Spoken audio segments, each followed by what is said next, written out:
Thanks for having me. I'm really excited to be able to talk on this topic. This is one of my favorite things to write about and to speak about. So I'm really glad that you offered a space for this.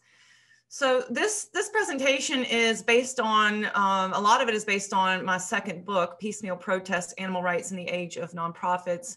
But I do have a number of other articles on this topic as well. So if anyone is interested, you can check out my website. And you can find a lot of that research free to download. So what I hope to do in this presentation is I want to give an overview of the history of the movement. I noticed Ronnie Lee is here, and I have to give props to Ronnie. He's one of the people who've been working really hard to make sure that up and coming activists are aware of this history. So maybe Ronnie will have comments in the Q&A section. So yeah, I think it's important to know where we've come from so we can have a better perspective on where we are and where we might go. After all, this is Animal Futures. So how might we look at this history in a way that could push us forward? I'm going to really be focusing on the major shift from the second wave to what I would term the third wave animal rights activism.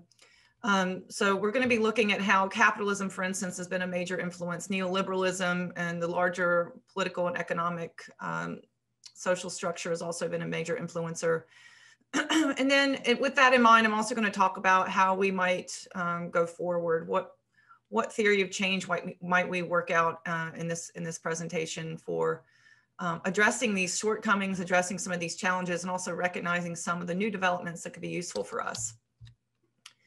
Okay, so just very quickly, and of course this is simplified, but this is for people who maybe aren't so familiar with the history of the movement. And of course, it's really difficult to condense a huge, diverse movement into bullet points, but I'm going to give it a shot. So the first wave movement, well, actually, there's been animal rights activism for hundreds of years and really started to pick up pace in the 1700s. But it really was the early 1800s that we start to see really concentrated, coordinated efforts to assist or liberate non-human animals.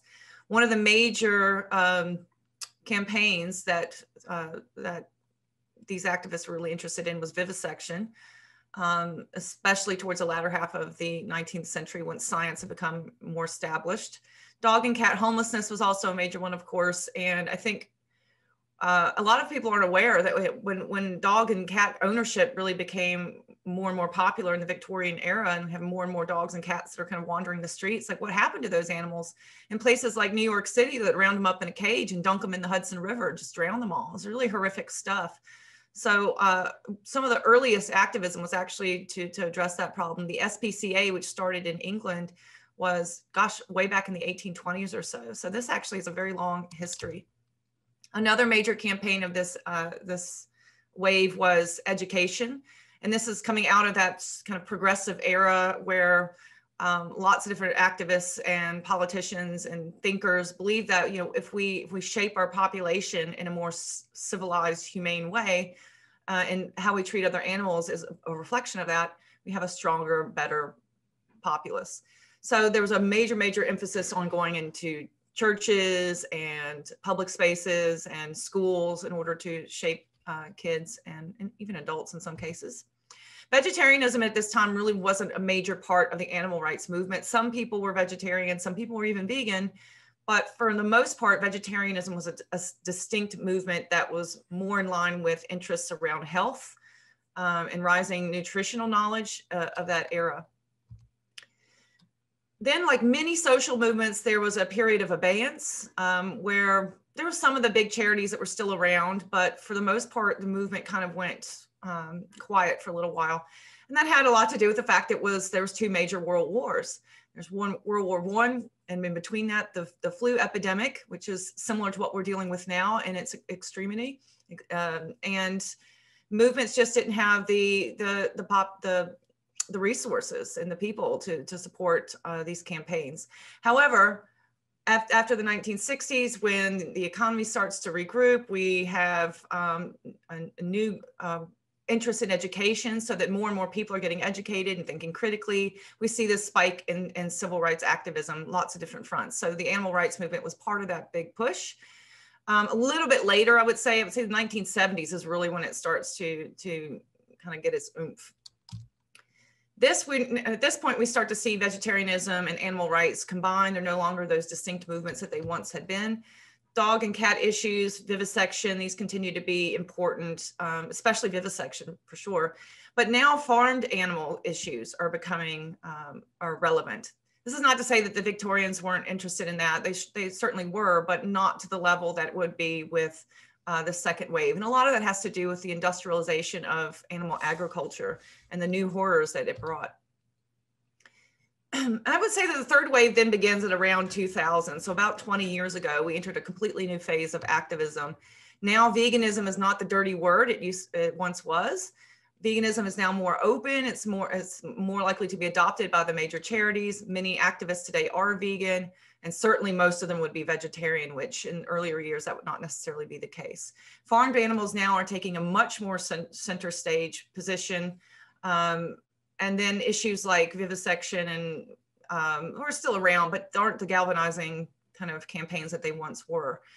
The dog and cat thing seems to have kind of moved over into its own movement and more in the humane movement, not so much in animal rights. We also see a rise in professionalism, and I think this is probably the defining characteristic of the third wave, and this is really what I'm going to be fleshing out in today's presentation. So more on that in a moment.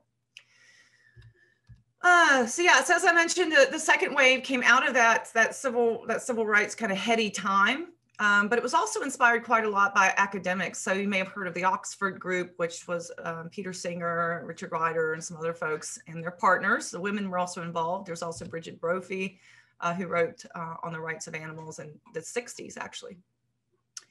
Ruth Harrison also wrote Animal Machines in the 60s, and that had a major, major galvanizing effect on the animal rights movement in Britain and on policy. And even the Vegan Society, if you look back at their old magazines from that time, they were really, really galvanized by that book. There's also the Diet for a Small Planet, which was really politicizing vegetarianism and veganism. So a lot of these, it wasn't just the civil rights movement, but it was also in the academic sphere, we're seeing a lot of influence. And I don't know if you want to believe this origin story or not, but Farm Animal Rights Movement, which is a group in the United States, argues that the modern animal rights movement really began with the World Vegetarian Congress when it convened in Maine back in 1975. So of course, everybody wants to get their claim on that. So Farm was involved with that for sure. Alex Hershaft, I think. Okay, so the second wave was really interested in fur. Their fur campaign was going strong. Vivisection, as I mentioned, was another major one.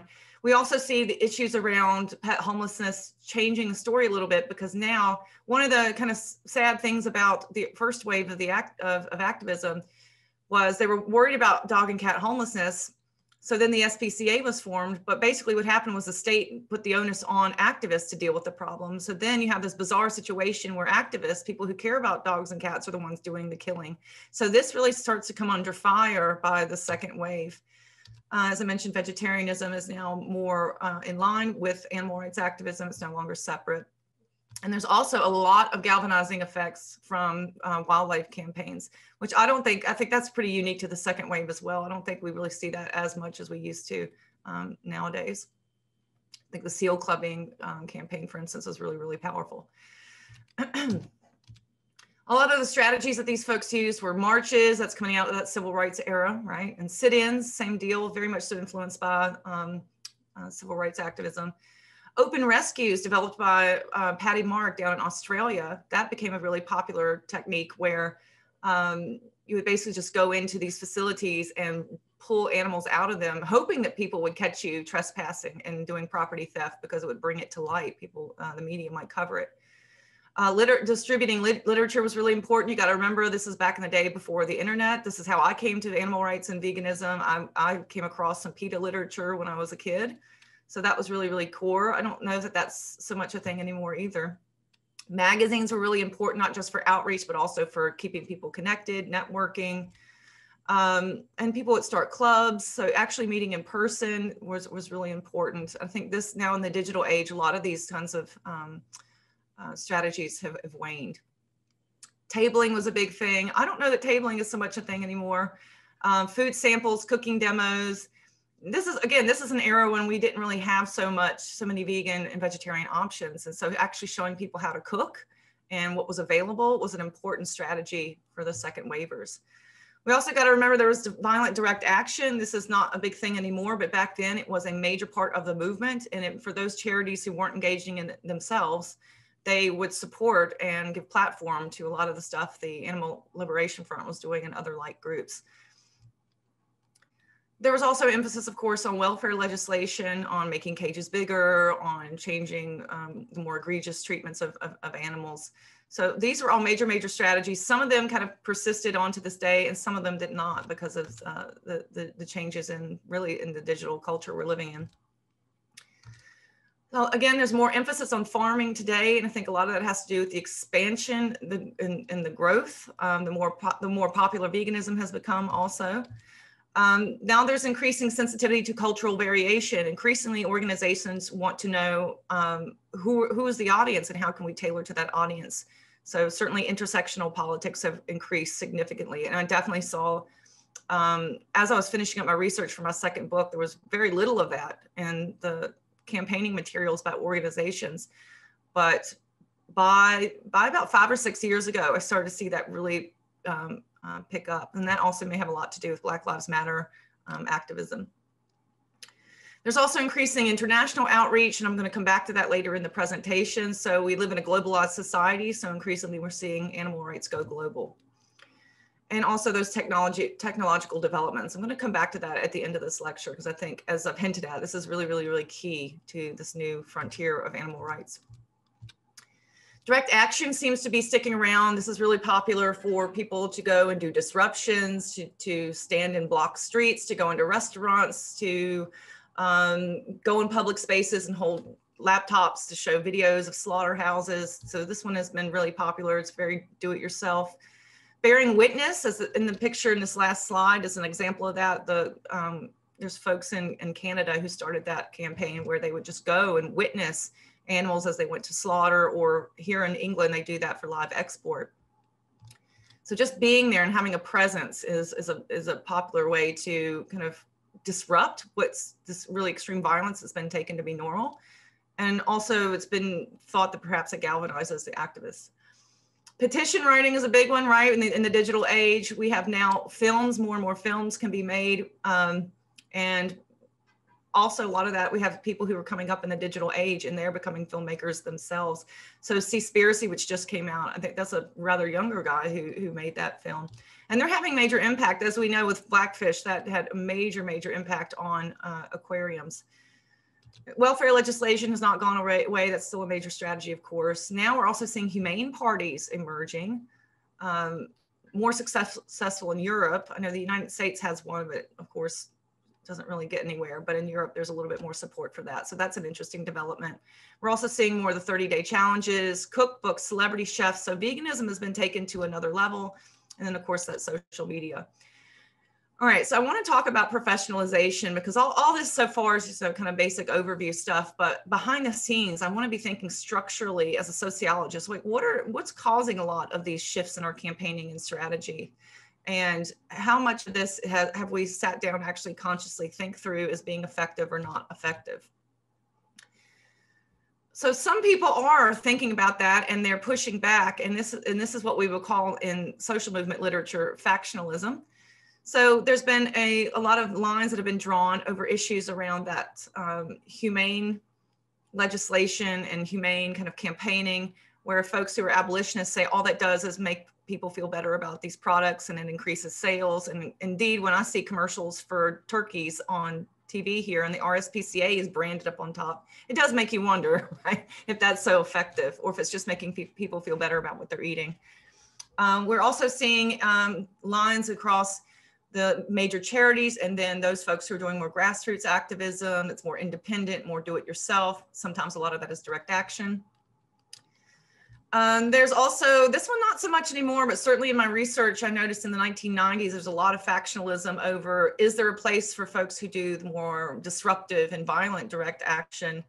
And I think now that we've moved into professional space, that there's not much support for that at all. But in the 1990s and early 2000s, that was a major point of contention, is what place do these folks have?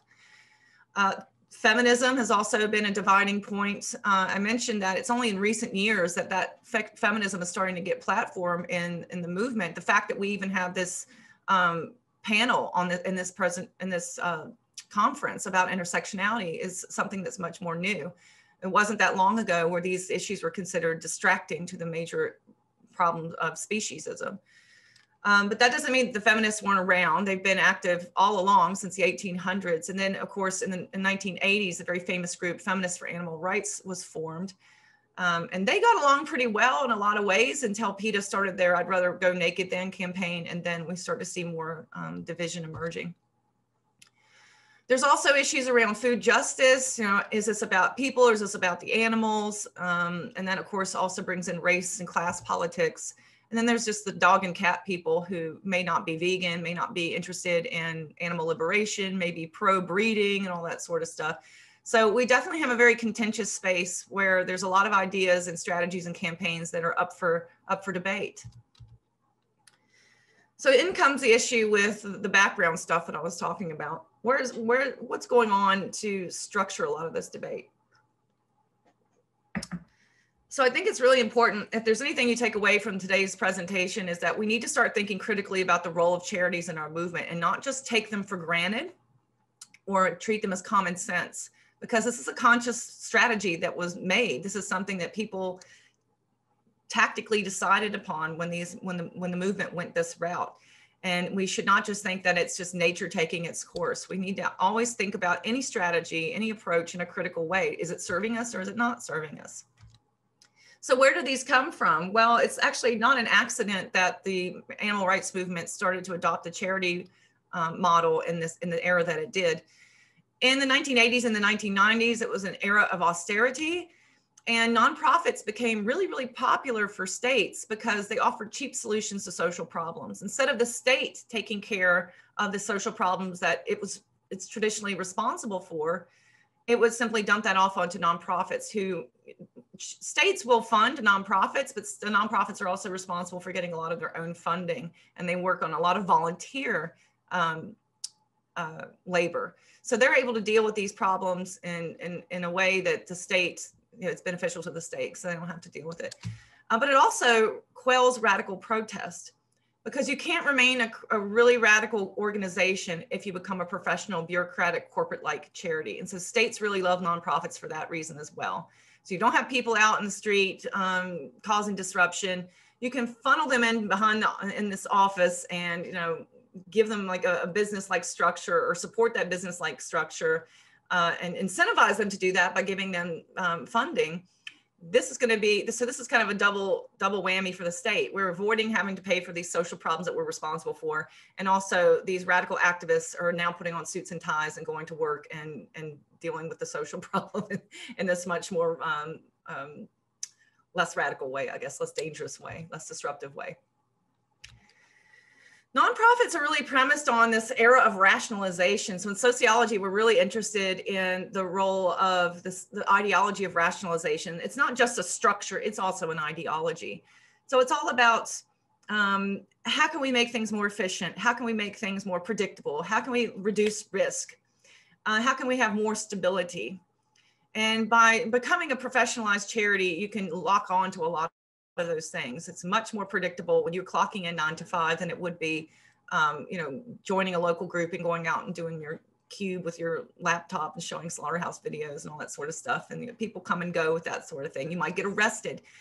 But the nonprofits, it's much more stable, much more predictable. Now, you should immediately be thinking, okay, that sounds nice and safe and warm, but is that really going to be an effective way to really do the disruption we need to dislodge speciesism? And if you've never heard of this concept, now's the time, like take notes on this. This is something that we all need to know about as activists. And when I started out as an activist, I didn't know any of this. I, like many people, just thought charities were great and wonderful things. I'm not saying they're not, they serve their purpose, but I never thought critically about what their role was. How did they come to be there? And this concept of the nonprofit industrial complex, as I mentioned, the state has a lot to gain from these nonprofits. It's quelling the radical protest. And it's also dealing with social problems in a much more affordable way. But also, where is this funding coming from? Some of it's coming from the state, but a lot of this funding is also coming from industries. And this is what I think a lot of people aren't aware of. So what happens is that in a capitalist system, when you have a state working for these corporations, that's basically what the state does. It's there to serve the economy and serve industries. So when the state accommodates these industries, the trade-off is supposed to be, okay, you're going to extract all this value from the people, from society. Well, you need to give back, okay? So we're going to have to tax you. Well, industries don't like to be taxed. So what they'll do is they'll use a loophole where they'll set up foundations, and now they'll give back through these foundations. So why would you choose the foundations over just paying your tax? Well, if you just pay your tax, you don't get to control where that money goes. But if you have put your money into a foundation, now you get to control where all that money goes. And you can bet your bottom dollar, these folks are not going to take that money that should be going back to society to go fund radical protesters. They're going to fund the people who aren't rocking the boat, who are maybe like the RSPCA, like I mentioned in that commercial where they have the big brand over there where these turkeys are heading to slaughter. They're going to support those types of things that actually will improve their business. So this is what we call the nonprofit industrial complex. We have this kind of nebulous relationship between the state, industries, and these nonprofits. And it can become a very profitable system. Indeed, the nonprofit sector is like the third largest sector in the world and the third largest economy.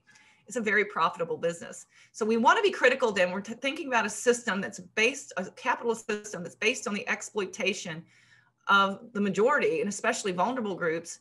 And now we're using the charity system in a way that's basically locked into that capitalist system. So we want to be critical about what kind of impact that would be having on our movement.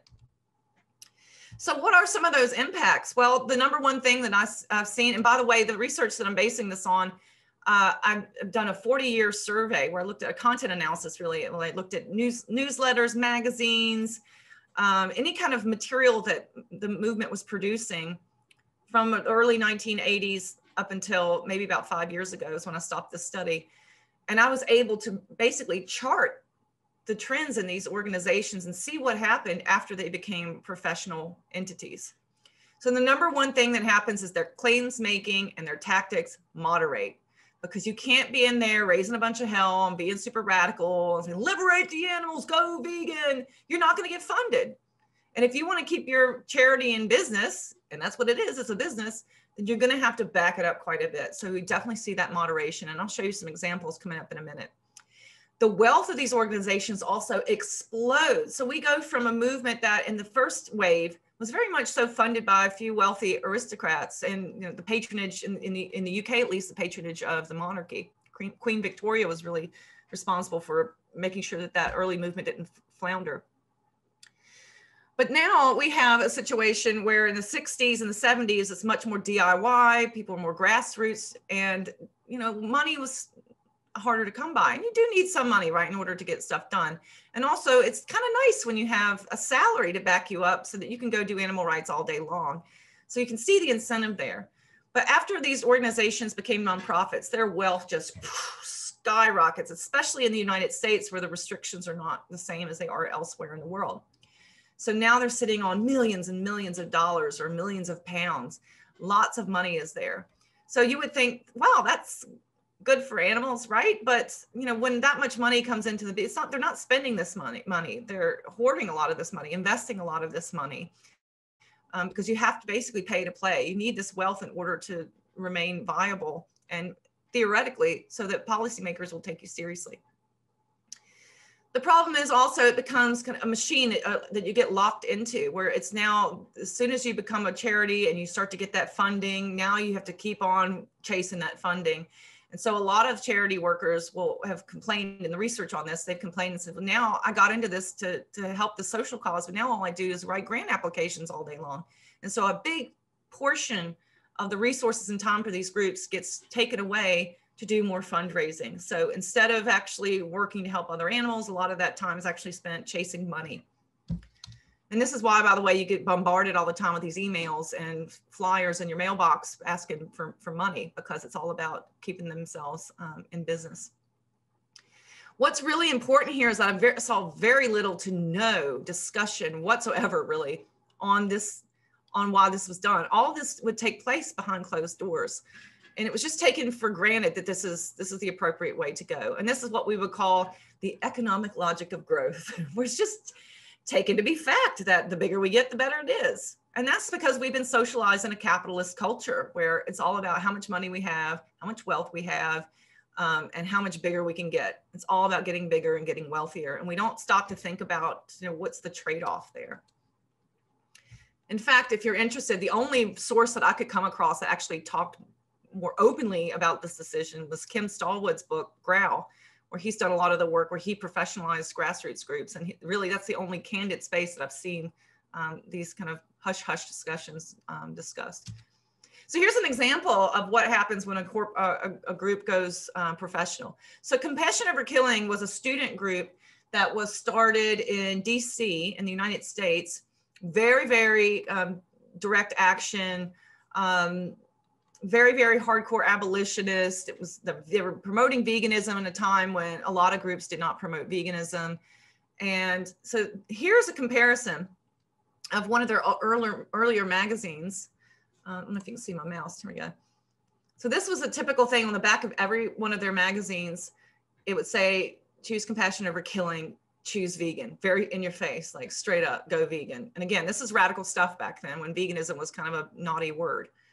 Then after they go professional, and I think about 2002 or 2003, immediately you see a shift in their magazine. After several years of this kind of hardcore vegan language, now it's Try Veg, the vegetarian starter guide, 1866 meat free. It's just a complete turnaround. And this is right after they go professional. Here's another example. One of the earlier newsletters, this is like, it might be one of the first. Notice that the magazine was called The Abolitionist. Again, compassion over killing, abolitionist, very straightforward type of language. Then after they go pro, it's compassionate action. So you see in this first one where they're really being disruptive, there's police involved. This is like hardcore activism. And now when funding is on the line, let's go pet a cow, and it's about compassion. So big, big difference. After I completed my study, they changed again, and now their animal outlook. And as far as I know, it's the same kind of deal. But what I suspect is that the language, compassion over killing, was still a bit too abrasive. And the same deal, they don't really discuss this. This is all I could find publicly that they've talked about that name change. And it just seems to me that it was a language for that. I mean, maybe it's something different, but to me, it looks like they just wanted to change the language of that title.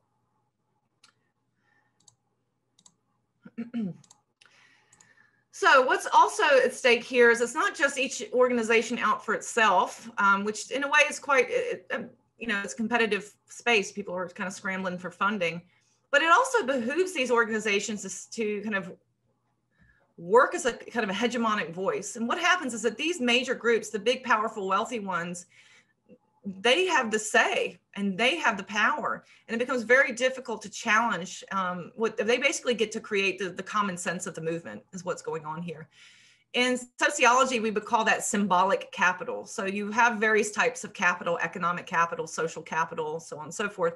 You can kind of exchange those types of capital, and the more type of capital you have, the more control you have over the symbolic kind of landscape.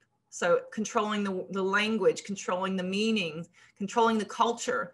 So these large organizations, through all these other types of capitals that they've accrued, now have symbolic capital where they can control the common sense of the movement. And if you've ever been in a situation, I can distinctly remember when I was a university student and I was really uncomfortable. I was in the animal rights group at my university.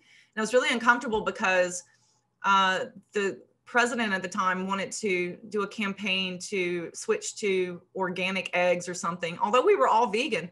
And I said, why are we doing this? We should be promoting veganism. And he just starts the mantra of what the big charities have put out. Well, this is people aren't going to go vegan. We need to do this. This is the compromise that we need to make. And you could just hear him rattling off what he's been getting from these big charities. And so it reduces people's capacity for critical thought and critical discourse.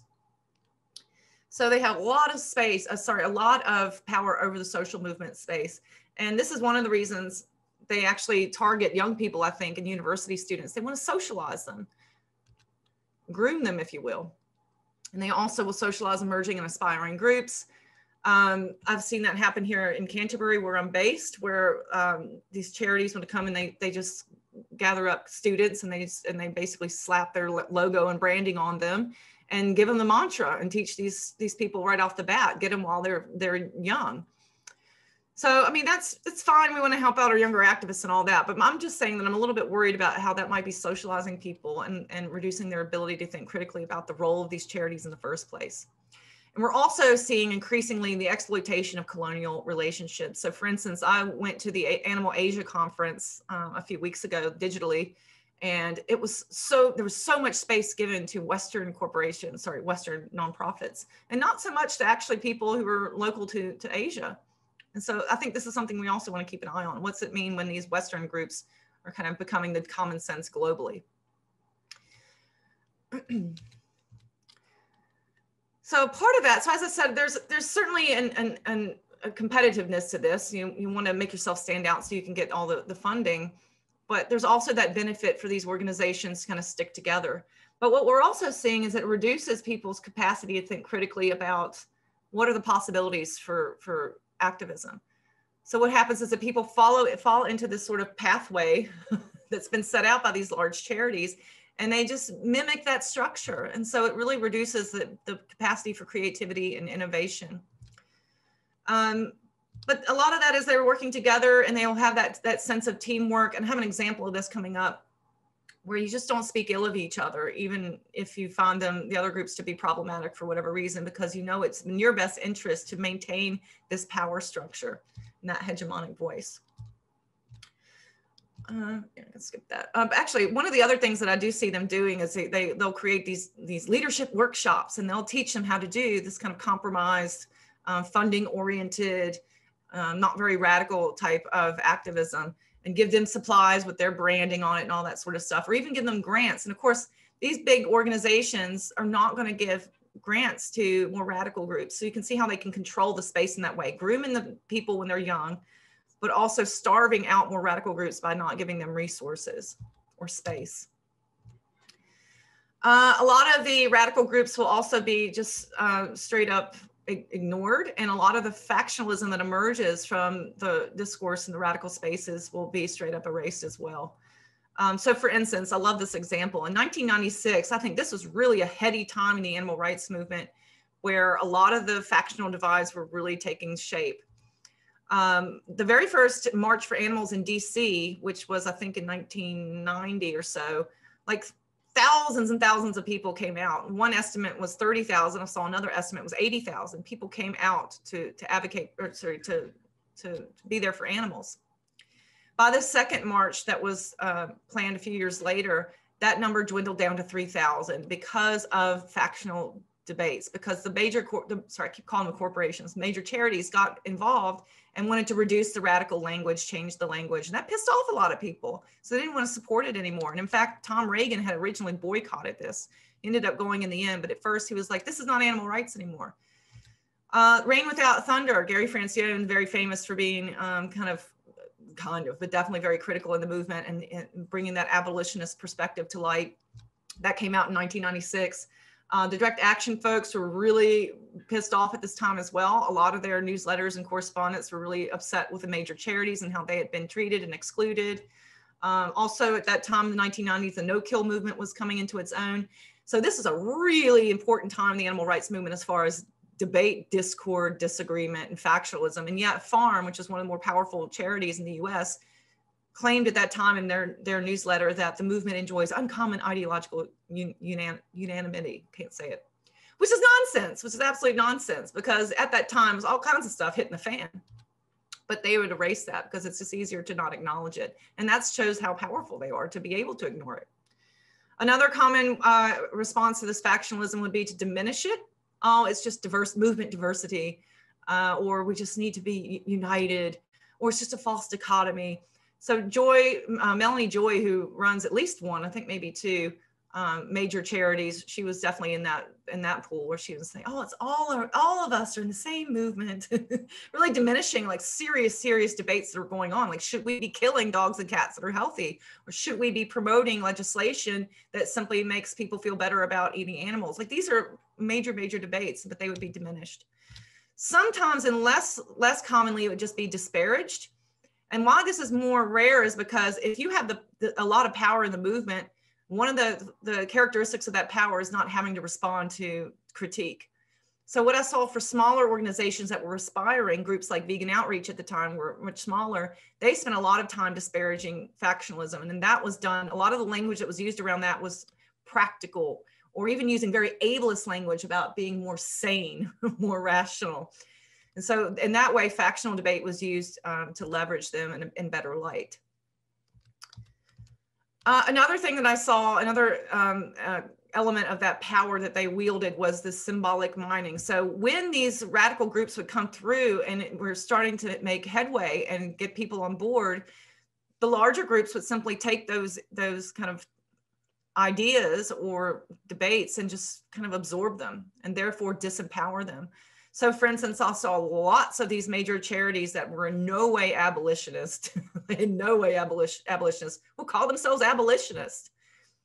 So this is a way to just, I mean, that's one of the more powerful things that radical factions have, is their ability to come up with, have hard-hitting critique and really push people to think critically. And if that is robbed from them and just reabsorbed into the larger culture of the animal rights movement, you know, that diminishes them and it takes away their power and actually just protects the hegemony of big animal rights. A lot of them also identified as grassroots, which was absolutely laughable. So I have some examples of that coming up. They might also, and this was a really popular thing, is that the direct action folks, the people who were going out and breaking into laboratories and slaughterhouses, they were getting really vital footage, but because the movement was professionalizing, they couldn't really, these organizations couldn't associate with that anymore openly because they're in line with the state now, they're not in line with the activists. But they would use the material that would be collected by the ALF folks and put it in their fundraising materials. So get symbol mining. They're just kind of using what these folks are doing, their hard work in the radical activism, and just kind of reabsorbing it for this more compromised stuff. So here's an example. Farm, like I said, is one of the largest and more established charities in the United States. Look at this. I don't know what happened to their underground liberation team. They gave it a go anyway, but you can see they're pulling on the ALF type and the direct action type of stuff by using the black hoodies. And then you have this kind of typewriter, communique, sort of militaristic font that they've used there, and liberation team, and it's underground. And then they kind of completely make it counterintuitive by having this openly, it's just out there leafleting, basically, which is what they typically would do at that time. So basically reframing their generic charity approach with this more vogue direct action stuff. So clear symbol mining there. Another example is here, PETA. PETA at the time was a major organization. It had millions of dollars, a staff, and a huge headquarters in Virginia at the time. And here they are claiming that they're grassroots, which is just nonsense. All of them were probably on staff and had a salary, a paycheck. One of the more insidious things that I saw also is this outright exclusion. So FARM is the one that's responsible for the annual Animal Rights Conference, which is now digital due to COVID. But in the past, they just outright said no radicals are allowed. I know that Nathan Winograd, who does the no-kill movement, he's been discouraged for coming. Gary Francione, rightfully so, we know he can be a bit of a jerk. But you know, he had also been banned from having that important discussion. So I know that a lot of the abolitionists a few years ago were banned from farms or from their conference. So what they did was they just set up their own abolitionist conference in the hotel, and Farm actually pressured the hotel to kind of shut down that alternate conference. Also in the UK, there was a lot of evidence that the direct action folks were being excluded from major conferences in the UK. So this is important because this is where networking happens. This is where your ideas are granted platform. And for a lot of these groups, even like this is how they made their money. They sold t-shirts and stuff and couldn't even get access to that. So just completely invisibilized from the movement. Here's just an example from 1997 where Alex Hershaft was like just explicit. If you're going to come here to put down the activists, then you can't come. So basically just and mind you, this is 1997, right after all that 1996 stuff had emerged. So basically shutting down any of this radical debate. So what kind of critical conference can you possibly have when everybody's there just to pat each other on the back? You're not actually learning anything. So these conferences are also important because this is where power is concentrated, and radical factions historically have been marginalized and disempowered. This is an example from 2015, and you can clearly see it pays to play, or you have to pay to play.